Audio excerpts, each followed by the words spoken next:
अब हम बात करते हैं अकाउंटिंग प्रोसीजर। एक पार्टनरशिप फर्म अपने अकाउंट्स कैसे तैयार करती है ये देखते हैं। अकाउंटिंग प्रोसीजर में एक सोल ट्रेडर अपने अकाउंट्स जिस मेथड से प्रिपेयर करता है, पार्टनरशिप फर्म्स के अकाउंट भी उसी पैटर्न पर तैयार किए जाते हैं। क्या कहा हमने? एक सोल ट्रेडर अपने यहाँ जो मेथड एडॉप्ट करता है वही मेथड एक पार्टनरशिप फर्म में भी एडॉप्ट की जाती है। जैसे कोई भी बिजनेसमैन, चाहे ए अकेला बिजनेस कर रहा हो या ए बी सी तीनों मिलकर बिजनेस कर रहे हो, बिजनेस के अकाउंट्स रखने का पैटर्न कहाँ से स्टार्ट होगा? हर बिजनेस में सबसे पहले जर्नल बनाया जाता है। अभी हम पार्टनरशिप की बात कर रहे हैं तो यहाँ भी सबसे पहले जर्नल बनेगा। जर्नल की हेल्प से लेजर तैयार किए जाते हैं। लेजर की हेल्प से ट्रायल बैलेंस प्रिपेयर होता है। ट्रायल बैलेंस की हेल्प से फाइनल अकाउंट्स प्रिपेयर होते हैं। अभी हम स्पेशल अकाउंट्स की बात कर रहे हैं, फाइनल अकाउंट्स। अब फाइनल अकाउंट्स में trading account, profit and loss account और प्रॉफिट एंड लॉस अकाउंट के बाद बनाई जाती है बैलेंस शीट। आपने 11th में सोल ट्रेडरशिप देखी होगी और सोल ट्रेडरशिप में अकाउंट्स बनाने की स्टेजेस यही होती है: journal, ledger, trial balance, final accounts.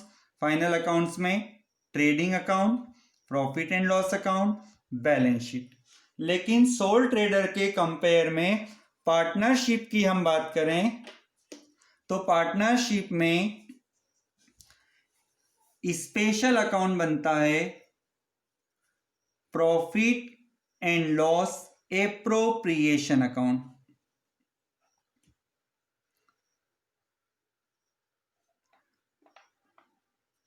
जो सोल ट्रेडर में नहीं बनता है, पार्टनरशिप फर्म में बनाया जाता है। और profit and loss appropriation account बनाने के बाद में स्पेशल अकाउंट्स होते हैं partners capital account. Partners capital account के बाद बनाई जाती है बैलेंस शीट। अब हमारे सिलेबस में इस चैप्टर से रिलेटेड 2 टॉपिक्स हैं: profit and loss appropriation and partners capital account.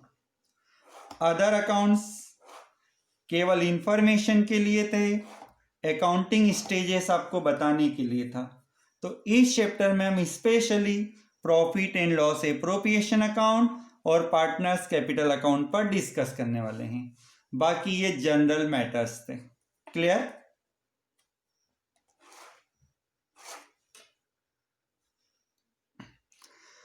Profit and loss appropriation account is just an extension of profit and loss account.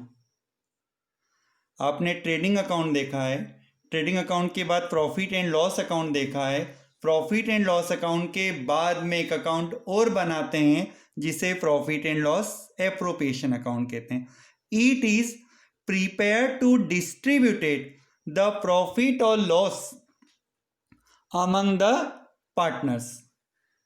इस अकाउंट को बनाने का ऑब्जेक्ट क्या है? प्रॉफिट और लॉस को पार्टनर्स में डिस्ट्रीब्यूट करना। It is also known as profit and loss adjustment account.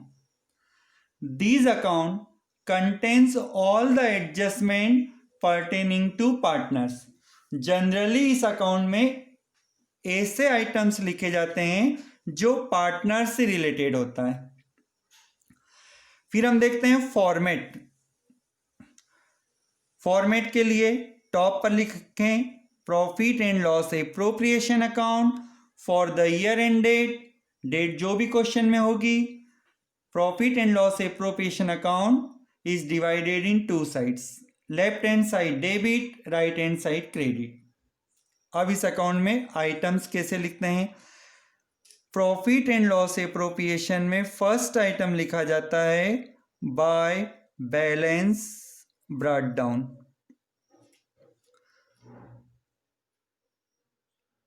यह आइटम कहां से मिलेगा आपको? Profit as per profit and loss account. Next item हो सकता है bye interest on drawings. Credit side दो इंपॉर्टेंट आइटम है। अब बात करते हैं डेबिट साइड। डेबिट साइड लिख सकते हैं to salary, to bonus, to commission.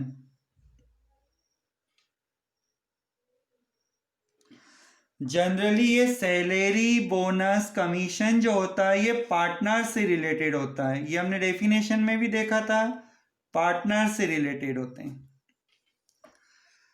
Next item to interest on capital. Interest on capital ये भी पार्टनर से रिलेटेड है, कैपिटल पार्टनर ही इन्वेस्ट करते हैं। Next item to interest on loan to partners.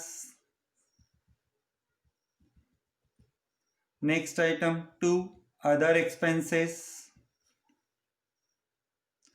Generally इस अकाउंट में पार्टनर से related adjustment लिखे जाते हैं, लेकिन कुछ एक्सपेंसेस ऐसे भी होते हैं जो प्रॉफिट एंड लॉस में लिखने से रह जाते हैं, उन्हें आप profit and loss appropriation account में इंक्लूड कर सकते हैं। ऐसे एक्सपेंसेस में बैड डेब्ट्स हो सकता है, डेप्रीशिएशन हो सकता है। यदि फर्म ने कोई कॉन्टिंजेंसी रिजर्व क्रिएट किया हो, कॉन्टिंजेंसी रिजर्व यहां लिख सकते हैं। लास्ट में इस अकाउंट का डिफरेंस निकाला जाता है।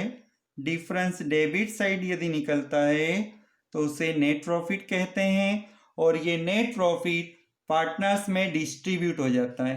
सपोज कीजिए दो पार्टनर है तो ये नेट प्रॉफिट ए और बी में डिस्ट्रीब्यूट हो जाएगा। As it is credit side difference कभी आता है तो इस डिफरेंस को बाय नेट लॉस कहा जाता है। ये नेट लॉस भी ए और बी में डिस्ट्रीब्यूट हो जाएगा। डिस्ट्रीब्यूट करने के लिए रेशो पार्टनरशिप डीड में दिया होता है, और यदि पार्टनरशिप डीड में रेशो की बात नहीं हो तो इक्वल डिस्ट्रीब्यूशन होता है। इस बात पर विशेष ध्यान दें। तो ये हुआ profit and loss appropriation account. Clear?